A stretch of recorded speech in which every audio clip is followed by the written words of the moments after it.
এই পুকুরের মাছটা তুলেছি, তাতে 100 লাইক দিয়েছে জানো। ওই পুকুরে মাছ চড়তেছে, ওই তুলেছি, তাতে 100 লাইক দিয়েছে।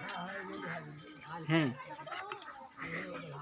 কি বুঝেছো শ্রোতারা, দর্শকরা কি বুঝেছে কিছু বুঝি না।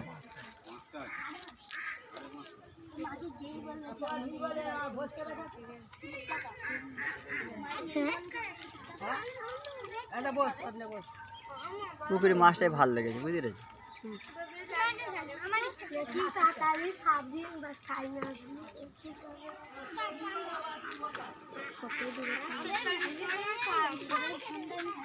আমার 1 কোটি